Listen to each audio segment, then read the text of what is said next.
Oh, I should bring mine up. So mine is the first 10,000 words of a 350,000 word trilogy outlining the full history of human existence. So you may want to get some coffee. And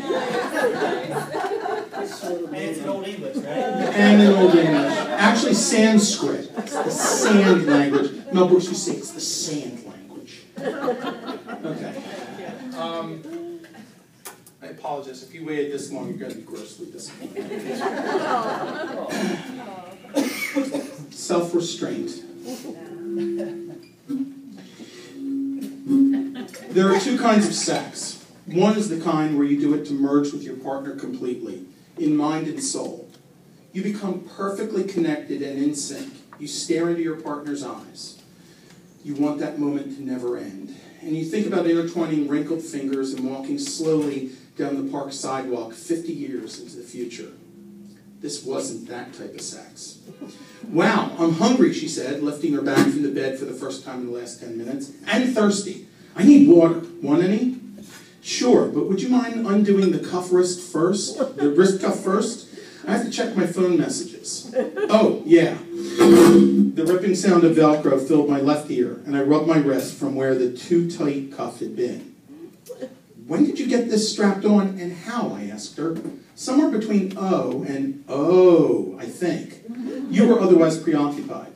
I didn't remember that, nor could I remember when the wine spilled down the comforter and puddled onto the rug.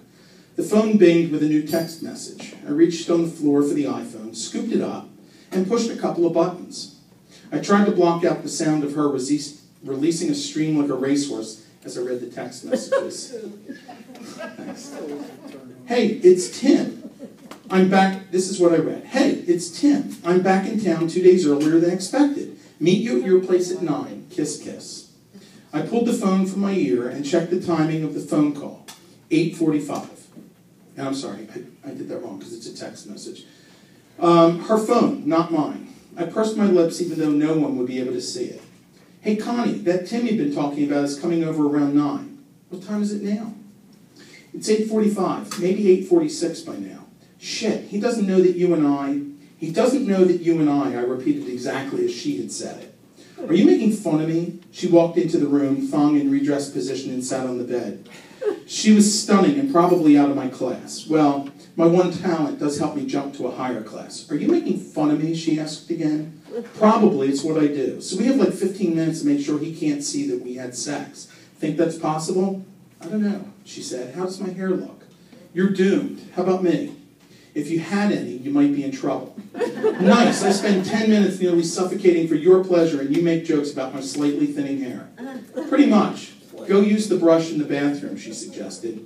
Chances are I won't be able to leave here before he gets here. I never met your Tim. Well, today I guess you get to meet him.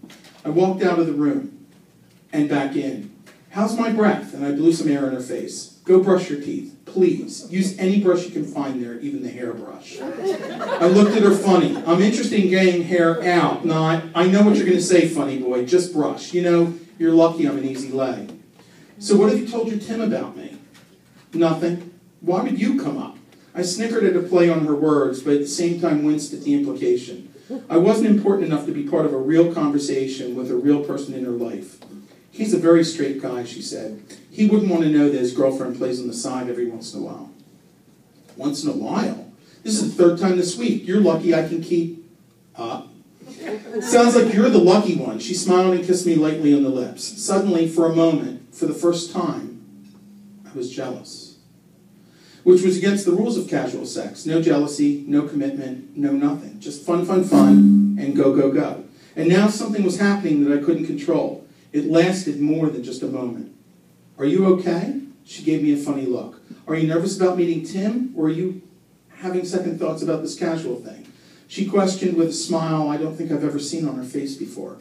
It was a quirky smile that made me feel strange. No, yes, maybe. We've always been honest with each other. I'm not sure how I feel. Yes, I don't like this casual thing. What would you like to do about it, she asked me. The pause lasted half a minute. I want to date you exclusively, I blurted out before I could retract the words. We stared at each other, both with surprised looks on our faces. What about all your other girlfriends, she asked me. I haven't been with anyone else in over 3 months. Anyway, given the number of nights you've had me on call, I wouldn't have had the time or the strength.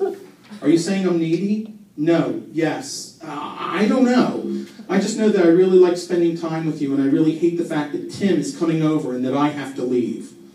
When did this happen? I don't know. Sometime between O and O, I guess. She laughed at me. Well, we do get along fairly well, and Tim only drops in town once a month. You'd definitely be more reliable than he is. What will you do about Tim? I'll text him and tell him I'm staying at a girlfriend's and meet him tomorrow for brunch and break it off with him then. Is that okay? You really want to do that, I asked her. Well, is that what you want? She asked me back. Deep breath, complete change of life. Yes. Yes, it is. Then get your pants off and get back in the bed, mister. If we're going to have a real relationship, I'm going to make you work for it. She texted a message and dropped the phone on the nightstand and marched back into the bedroom. Out in a minute, she said. The phone gave a bing indicating a text message received, probably from Tim in response to her text. Since I was now her boyfriend, I felt it reasonable to see what her newly ex-boyfriended Tim wrote. Told you it would work out like that. He just needed a little push. See you at brunch tomorrow. Helena. I reread it twice before I fully understood it. Then I shuffled under the sheets and found the wrist restraints. I wasn't going to be the only one tied down in this relationship.